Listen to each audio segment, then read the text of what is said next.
Cuando marqué a su celular para preguntarle la fecha exacta de la boda, mi hija me respondió con una frialdad que jamás imaginé escuchar.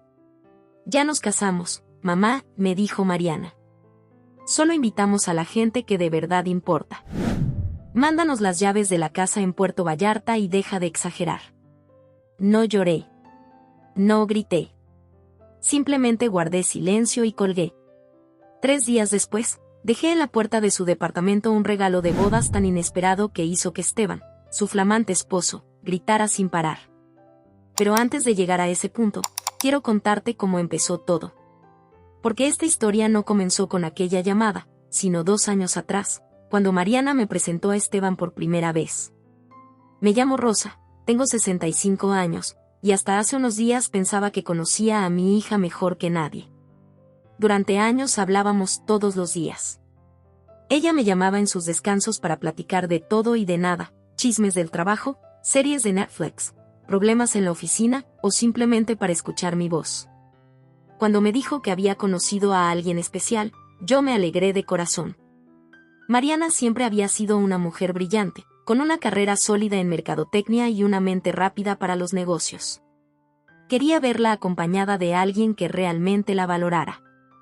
Aquella noche, cuando me dijo que vendría con él a cenar, preparé mi lasaña, la que me había pedido desde los 12 años. Esteban llegó con un traje elegante, un ramo de rosas y una sonrisa ensayada. Era atractivo, de esos hombres que parecen demasiado perfectos para ser reales. Pero Mariana brillaba de felicidad, y por eso decidí ignorar mis sospechas. Durante la cena, me hizo preguntas sobre mi trabajo como enfermera retirada, me escuchó con atención, alabó mi casa y hasta quiso ayudar con los trastes. Un caballero, pensé. Aunque algo en su comportamiento me parecía demasiado pulido, como si siguiera un guión. Al despedirse, me abrazó y me dijo: Su hija es extraordinaria. Usted debe sentirse muy orgullosa. Claro que lo estaba. Mariana había construido su vida con esfuerzo, sin depender de nadie. Tenía su propio departamento en la Ciudad de México, era independiente, fuerte, segura. Todo lo que yo había soñado para ella. Pero esa noche, mientras cerraba la puerta, algo me inquietó. Quizás fue la manera en que repitió varias veces lo de mi casa en Puerto Vallarta, ese lugar que había sido testigo de cada verano juntas. La playa, la arena caliente, las luces colgadas entre palmeras, era nuestro refugio, nuestra tradición. Y sin embargo, parecía que a Esteban le interesaba más la propiedad que los recuerdos. Al día siguiente le conté a mi hermana Alicia. Es normal, me dijo, seguro quiere integrarse a la familia. Quise creerlo. Pero había algo en su sonrisa perfecta que me recordó a mi exmarido, Julián, encantador hasta que decidía que ya no le servías de nada. Con el paso de los meses vi cómo Esteban se adueñaba poco a poco de la vida de Mariana. Tenía opiniones sobre todo. Sus amigas, su trabajo, incluso la manera en que se comunicaba conmigo. Aquellas llamadas diarias se hicieron semanales, luego mensuales, hasta volverse casi inexistentes. Esteban cree que debo concentrarme más en nuestra relación, me explicó Mariana cuando le reclamé la distancia. Dice que las parejas exitosas se priorizan entre sí. Debí haber visto esa primera bandera roja, pero me convencí de que estaba siendo sobreprotectora. Mariana tenía 28 años, sabía tomar decisiones. Si ella estaba feliz, yo también debía estarlo. La ilusión se rompió unos meses después, cuando me enteré de su compromiso por Facebook. Una foto mostrando un enorme anillo, acompañada del texto, dijo que sí. No puedo esperar para siempre juntos. Más de 50 felicitaciones de amigos y compañeros, y ni una sola mención de su madre. Me quedé helada frente a la pantalla, con el café enfriándose en mis manos. Llamé de inmediato. Mamá, lo siento mucho, dijo Mariana, exaltada. Todo pasó anoche, fue tan romántico. Esteban me sorprendió en nuestro restaurante favorito, luego fuimos con sus papás y terminamos llamando a toda la familia. Se nos hizo tardísimo. Te iba a hablar esta mañana, te lo juro. Fingí entusiasmo, aunque el corazón me pesaba. Felicidades, hija.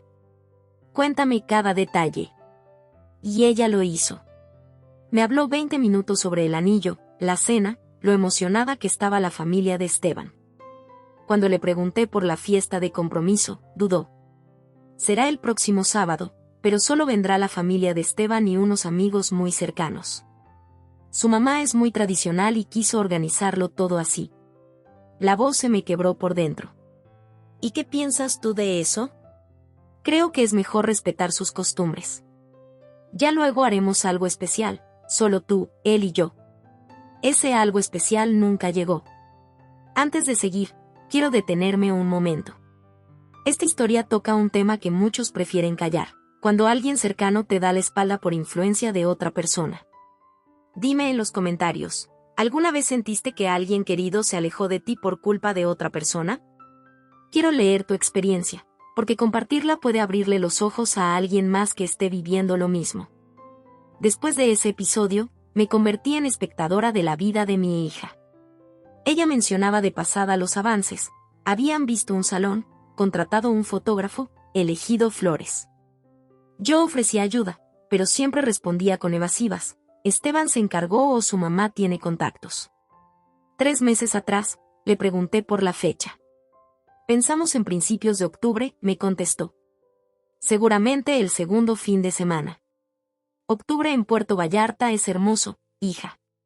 ¿Quieres hacerlo en la playa? Puedo encargarme de todo. No, mamá. Esteban quiere algo más elegante, más sofisticado. El comentario me dolió más de lo que esperaba. Mariana había soñado desde niña con casarse descalza en la arena, bajo las luces que siempre colgábamos entre los árboles. Pero ahora, esos sueños se habían desvanecido. Claro, lo que te haga feliz, respondí, aunque por dentro se me partía el alma. No fui invitada a visitar el lugar de la ceremonia, ni al recorrido con proveedores, ni a la compra del vestido. Todo eso lo compartía en Instagram, sonriente al lado de su suegra. Mientras tanto, yo me quedaba sola en mi casa, sintiendo que me robaban el lugar que había ocupado toda mi vida. La gota que derramó el vaso llegó una tarde cualquiera, doblando toallas en mi closet. Mariana me llamó. Mamá, necesito pedirte algo y quiero que lo tomes con calma. Me senté en la cama. Dime. Esteban piensa que debemos poner límites más claros en nuestra relación. Que dependo demasiado de ti, que corro a contarte mis problemas en lugar de hablarlos con él. Dice que eso puede dañar el matrimonio. Respiré profundo. Reconocí al instante la manipulación. Mariana, hablar con tu madre no es dependencia. Es normal. ¿Lo es? Preguntó con duda. Esteban me mostró artículos sobre cómo muchas mujeres arruinan sus matrimonios por darle más importancia a su mamá que a su esposo. Yo no quiero ser así. Lo que estaba sucediendo era evidente. Él buscaba aislarla, romper el vínculo más fuerte que ella tenía. ¿Y qué significa esto, en la práctica? Pregunté. Que deberíamos hablar menos. Que pase más tiempo con la familia de Esteban. Incluso este año planean que celebremos Navidad allá. Se me heló la sangre. Desde que Julián nos abandonó, Mariana y yo habíamos pasado cada Nochebuena juntas. Era nuestra tradición, pijamas hasta el mediodía, chocolate caliente, regalos bajo el árbol. Ahora, todo eso se desmoronaba. Pero la conversación no terminó ahí. Esteban también cree que lo del beach house es complicado, dijo, con esa voz insegura que no reconocía. ¿Qué hay con la casa? Bueno, yo siempre pensé que algún día sería mía, pero Esteban dice que eso pone presión sobre nuestra relación. Que nunca podrá sentirse tranquilo ahí porque no es de nosotros, es tuya. Me quedé en silencio unos segundos. ¿Me estás pidiendo que les firme la casa? No exactamente, solo piensa que deberíamos tener un lugar propio, donde él no sienta que lo vigilas. Mariana, esa casa está en la familia desde hace 15 años. Ahí aprendiste a nadar, ahí guardamos miles de recuerdos. Lo sé, mamá. Y los valoro, pero estoy formando una nueva familia con Esteban. Necesitamos lugares que sean solo nuestros. Colgué la llamada con un nudo en la garganta, pero también con una determinación nueva. No iba a dejar que este hombre borrara la historia de mi hija ni la mía. Después de colgar aquella llamada, Pasé la noche entera repasando cada palabra. Sabía lo que estaba pasando. Esteban estaba haciendo con Mariana lo mismo que otros hombres hacen con mujeres brillantes: aislarlas, convencerlas de que sus fortalezas son debilidades, y manipularlas hasta que renuncian a quienes más las aman. Y yo no pensaba quedarme cruzada de brazos. Me tomó una semana comenzar a juntar piezas. Internet es un mundo enorme, y bastaron unas cuantas búsquedas cuidadosas, junto con llamadas a amigas de la Universidad de Mariana, para darme cuenta de que no era la primera víctima de Esteban. Había otras. La primera fue Emma, hija de una familia restaurantera muy reconocida en Guadalajara. Se comprometió con él hasta que su padre descubrió las deudas de apuestas que cargaba a escondidas. La segunda fue Sara, una joven con un fondo fiduciario en Monterrey. Esteban había intentado tener acceso a su dinero, pero sus hermanos lo detuvieron a tiempo. El patrón era claro: buscaba mujeres con estabilidad económica, con familias trabajadoras y algún patrimonio que pudiera explotar. Mariana era perfecta para él, exitosa, independiente, y con la expectativa de heredar mi casa en Puerto Vallarta. Era evidente que Esteban había calculado todo desde el inicio. En ese momento, comprendí que no se trataba solo de proteger un inmueble, era la vida de mi hija la que estaba en riesgo. Las semanas siguientes fueron un torbellino de emociones. Cuando Mariana finalmente me llamó para dar la noticia de su boda, fue como un golpe directo al pecho. «Mamá, Esteban y yo nos casamos ayer», dijo con voz plana, casi robótica. «Fue algo íntimo, solo con la familia cercana». «¿Cómo que ayer?», pregunté incrédula. «Si tú misma habías dicho que sería en octubre». Decidimos hacerlo sencillo, en Los Cabos. No queríamos complicarnos. Simple y secreto, pensé. Esa era la verdadera razón. Me limité a felicitarla y a fingir alegría. Pero entonces vino el verdadero motivo de la llamada. «Mamá, ¿puedes mandarnos las llaves de la casa en Puerto Vallarta? Queremos pasar ahí nuestra luna de miel». Era evidente, no me estaba llamando para compartir su felicidad, sino para pedirme la llave del lugar que Esteban había codiciado desde la primera cena. Lo pensé 2 segundos. «Por supuesto, hija. No te preocupes, tendrán las llaves». Colgué con la voz serena, pero por dentro hervía. Ya no había duda, Esteban no solo buscaba controlar a Mariana, también quería apropiarse del patrimonio familiar. Esa misma tarde empecé a planear. No se trataba de venganza, sino de justicia. Si Esteban pensaba que yo iba a ser una madre indefensa, se equivocaba. Había criado a Mariana sola desde que Julián nos dejó, y había aprendido a enfrentar la vida con las uñas. Nadie iba a arrebatarnos lo que era nuestro. Durante 3 días hice llamadas, pedí documentos y contacté a personas que podían darme información sobre Esteban y su familia. Lo que descubrí me dejó helada y, al mismo tiempo, me dio la herramienta perfecta para derribar su fachada. Resultó que el abuelo de Esteban había estado involucrado en un fraude millonario con Julián, mi exmarido. Un fraude que casi lo dejó en la ruina. El abuelo había confesado en su lecho de muerte que había escondido dinero en cuentas secretas, y Esteban llevaba años aprovechándose de esos fondos. Dinero que, legalmente, pertenecía a la herencia de Mariana. Con toda la evidencia reunida, preparé un paquete que sería mi regalo de bodas. Lo envolví en un papel plateado con un moño blanco. Dentro coloqué una carpeta de piel con copias de documentos, artículos de periódico y registros bancarios. También incluí una nota: «Felicidades por tu matrimonio. Todo esposo merece conocer la historia real de la familia de su esposa. Con cariño, Rosa». El viernes por la mañana conduje hasta el departamento de Mariana y Esteban. Dejé el paquete frente a su puerta, toqué el timbre y me marché sin esperar. Esa tarde, a las 2:17, sonó mi teléfono. Era el número de Mariana, pero la voz al otro lado era la de Esteban, gritando como un loco. «¿Qué demonios es esto? ¿Estás enferma o qué? ¿Cómo te atreves a mandar esta porquería?». Tomé mi taza de té y respondí con calma. «Hola, Esteban. Veo que ya abriste mi regalo. Esto es acoso. Voy a llamar a la policía». «Ah, sí. ¿Y qué dirás? ¿Qué tu suegra te dio como obsequio recortes de periódico y documentos públicos? Escuché a Mariana llorando en el fondo, rogándole que se calmara. Él seguía vociferando. Estás arruinando mi matrimonio.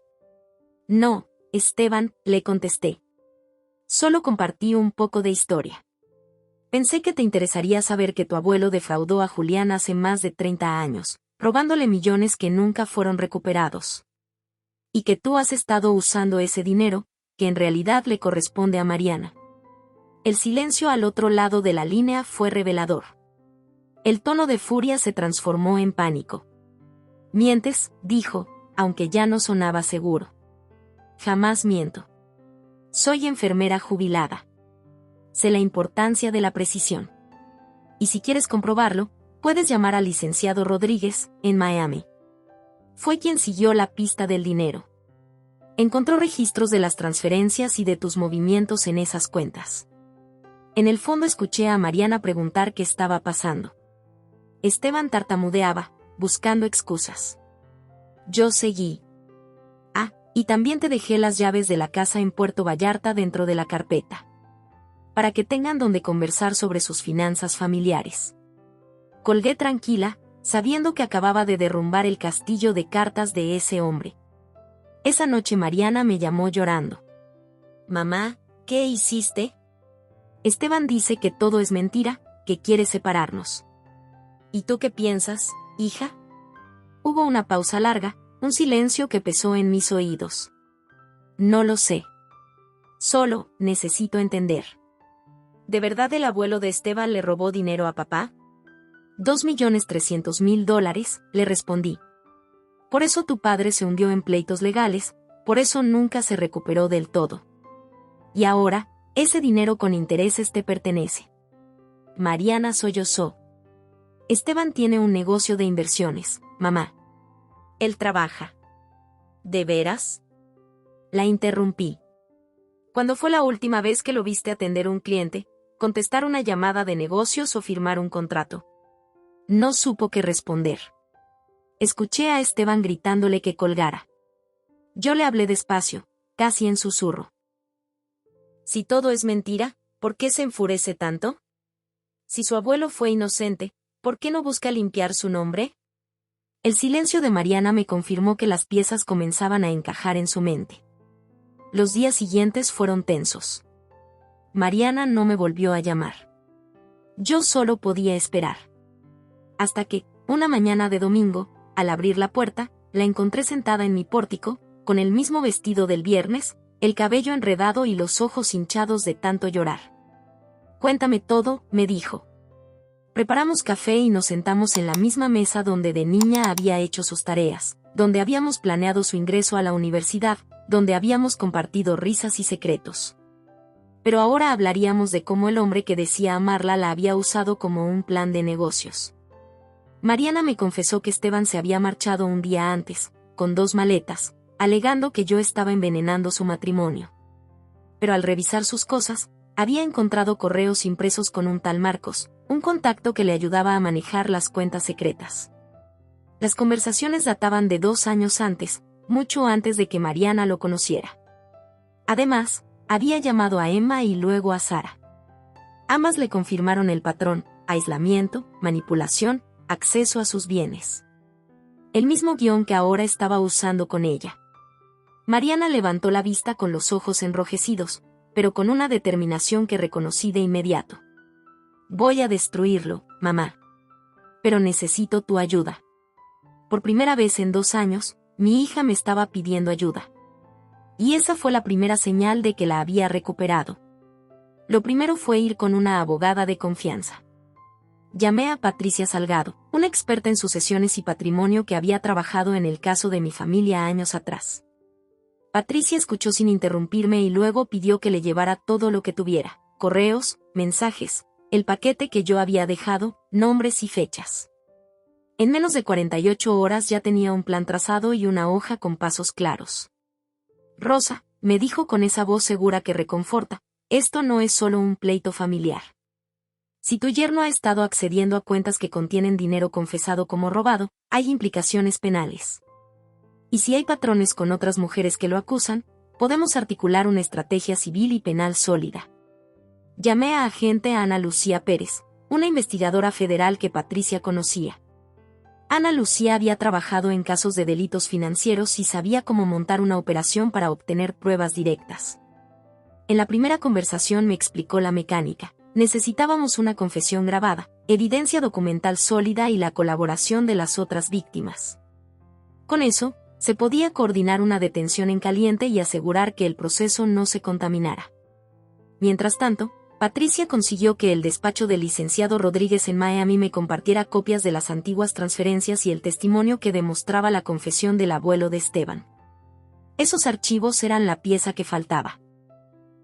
Registros bancarios, artículos periodísticos de la época y la carta de un contador que había seguido el rastro del dinero. Lo puse todo en una carpeta y sentí que, por primera vez desde el inicio de esta pesadilla, teníamos una base concreta. La parte operativa la dejamos en manos de Ana Lucía y su equipo. Me explicaron que lo más efectivo sería preparar una entrada controlada, que Mariana fingiera reconciliación, que aceptara verlo, que accediera a grabar la conversación y que agentes en el exterior aseguraran la detención inmediatamente si él admitía haber sabido del dinero o de las cuentas. Patricia y yo hablamos con Emma y Sara. Ambas estuvieron dispuestas a colaborar. Había una energía distinta entre nosotras, una complicidad forjada en el dolor, pero también en la determinación de que esto no volvería a ocurrir. Mientras la policía armaba el operativo, nosotras pulíamos la ficción que serviría como cebo. Mariana, con la profesionalidad que la caracteriza, redactó mensajes que fingían arrepentimiento y ganas de arreglarlo todo. Estaba tomando la iniciativa, y su voz ya no temblaba como al principio, se notaba que la furia se mezclaba con la claridad. En esos días vi a mi hija transformarse, de una mujer confundida a una mujer que había reencontrado su centro. El viernes en la noche llegó. Esteban apareció con la clásica mezcla de flores y disculpas plásticas. Traía un vino que dejó sobre la mesa como quien deposita un cheque sin fondos. Mariana lo recibió, y yo, desde la cocina, miré el reloj con las manos ligeramente en tensión. Dentro del departamento, las cámaras no las veía nadie excepto los agentes, y Mariana tenía un micrófono oculto que grababa cada palabra. La conversación arrancó con los gestos de siempre, promesas, la culpa reembasada en disculpas, el teatro perfecto. Pero a la hora de hablar de dinero, de la casa, de los papeles que había puesto en su camino, la cosa cambió. Esteban intentó girar la conversación hacia su versión, que todo era fruto de malentendidos, que su familia había sido honrada siempre. Entonces, sin darse cuenta de que la trampa se cerraba, salió una frase que nos esperaba. Mi abuelo me dijo en su lecho que había dejado dinero guardado para emergencias de la familia, dijo Esteban con naturalidad. Él me mostró ubicaciones y me dijo cómo acceder en caso de necesitarlo. Por eso empecé a mover esas cuentas. No lo veía como algo malo, era rehacer justicia para nuestra familia. Fue una confesión en voz alta, casi neutral, sin el dramatismo que hubiera preferido, pero suficiente. Desde fuera escuchamos el susurro de los agentes al pie del pasillo. Mariana, con la voz controlada, le preguntó: ¿Y por qué no lo dijeron antes? ¿Por qué no buscaron una vía legal? Porque no había tiempo, contestó él. Y porque esas cuentas realmente tenían dinero que nuestro apellido legítimamente puede reclamar. Eso fue todo. La dirección, la intención, la sensación de posesión. En cuestión de segundos los agentes irrumpieron, mostraron credenciales y coparon el lugar. Esteban intentó reaccionar con violencia, pero fue neutralizado sin que nadie saliera herido. Mientras lo esposaban, lo vi por primera vez fuera de su traje de encanto, pequeño, desarmado, asustado. Lo mismo que había sentido yo las primeras noches tras descubrir su patrón. Lo trasladaron ante el Ministerio Público Federal. De inmediato, Patricia y el equipo del despacho se pusieron a trabajar para reforzar la parte civil y la restitución de bienes. La prensa local no tardó en enterarse. Al día siguiente, la primera plana de El Universal llevaba la noticia: detienen a hombre por fraude y lavado, nuevas víctimas aportan pruebas. Entre líneas hablaban de una operación coordinada y de daños multimillonarios. Nosotros no queríamos la fama, pero sí la certeza de que las instituciones respondieran. La detención no borró el daño, pero sí lo transformó en acción.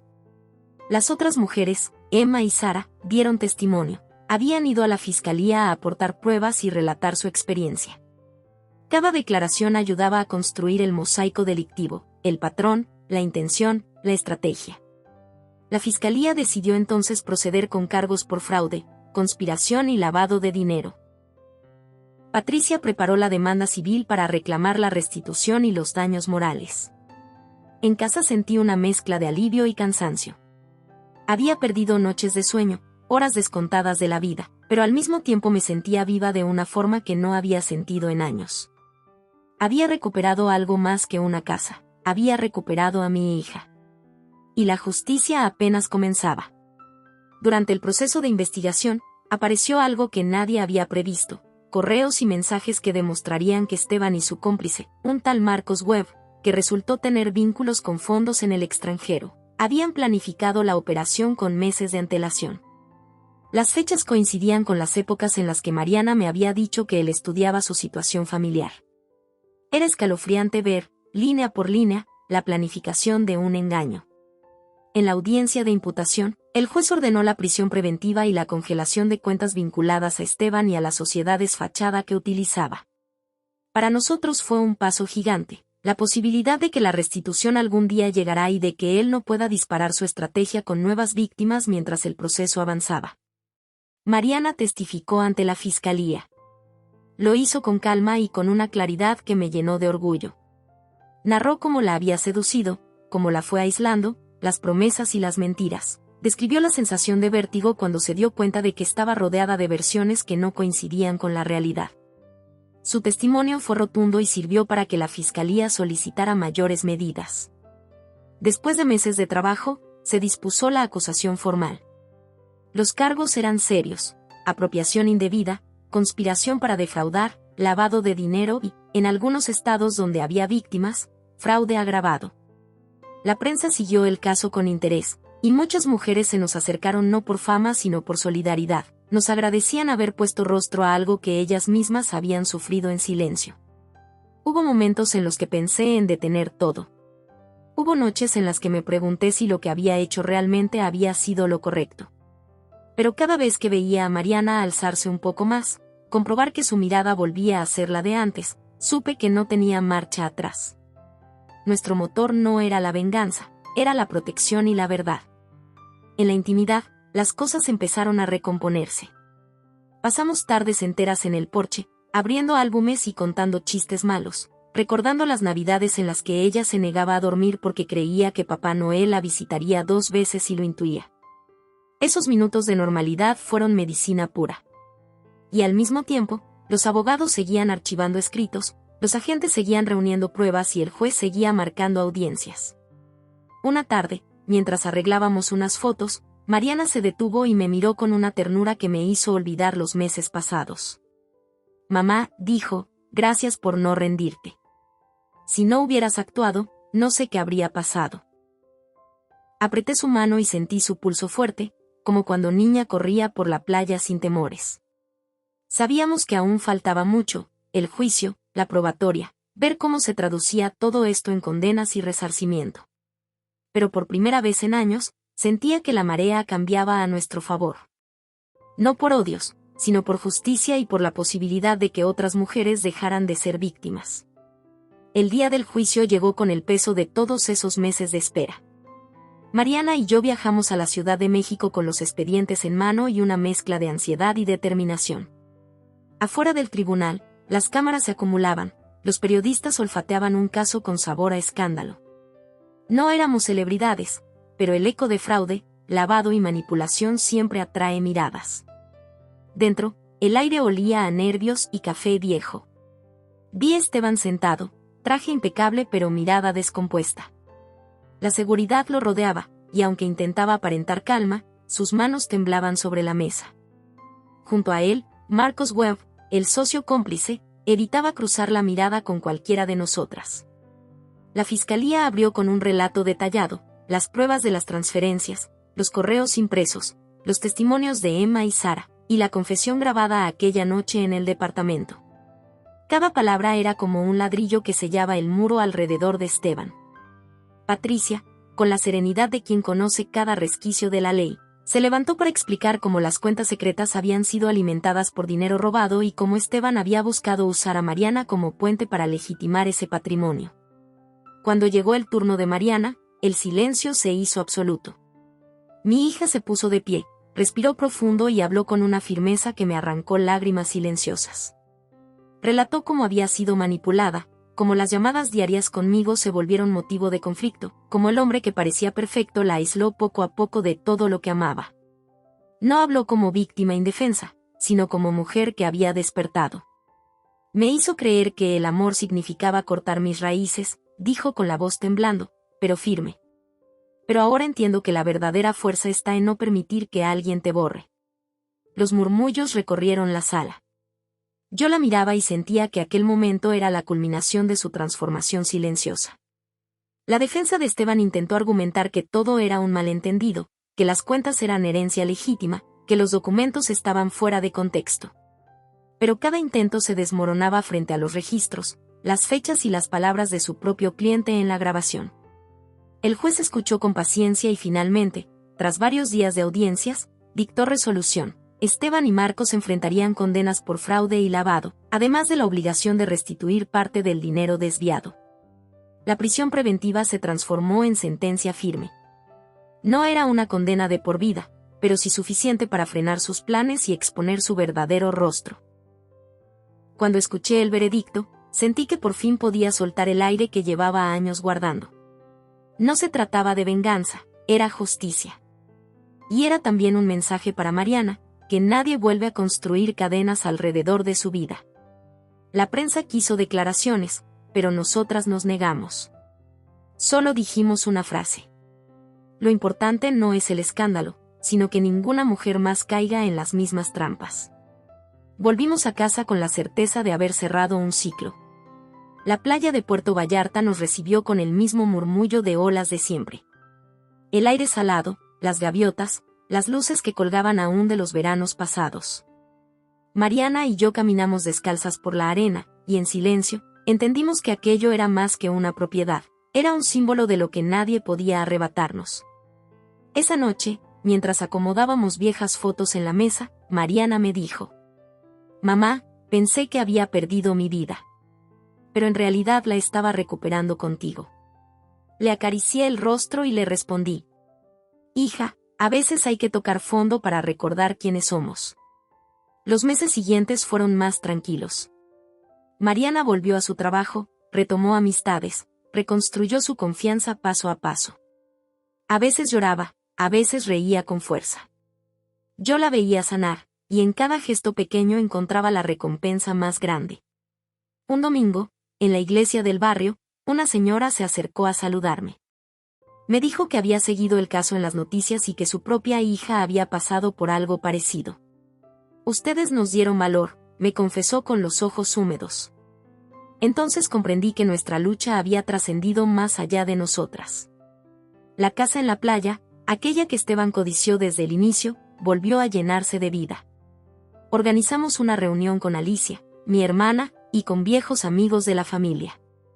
Encendimos las luces entre las palmeras, cocinamos la lasaña que Mariana tanto pedía de niña y brindamos por el futuro. El eco de las risas era distinto, más libre, más fuerte. Una tarde, mientras cerraba las persianas, Mariana me sorprendió con una confesión. «Mamá, no sé si algún día vuelva a casarme. Pero si lo hago, quiero que sea aquí, contigo, con gente que de verdad me ame». La abracé sin decir nada. No hacía falta. En ese silencio estaba todo lo que habíamos aprendido. El tiempo siguió su curso, pero la herida dejó cicatrices que ahora eran recordatorio de fortaleza. Esteban quedó como un capítulo cerrado, un nombre que ya no tenía poder sobre nosotras. Y yo, con la edad y la experiencia, confirmé algo que siempre había sabido: las madres no luchamos por gloria ni por títulos, sino por amor. Hoy, cuando miro hacia atrás, no veo solo traición y dolor. Veo la transformación de mi hija, la mía, y de todas las mujeres que decidieron hablar después de escuchar nuestra historia. El juicio terminó, las cuentas se cerraron, pero el verdadero triunfo fue recuperar lo que nunca debimos perder: la voz. Y si alguien me preguntara qué aprendí, respondería simple: que el amor de una madre no se mide en regalos ni en herencias, sino en la capacidad de enfrentar tormentas con tal de proteger a los suyos. Porque al final, lo único que permanece es eso, el eco de haber estado ahí cuando más nos necesitaban.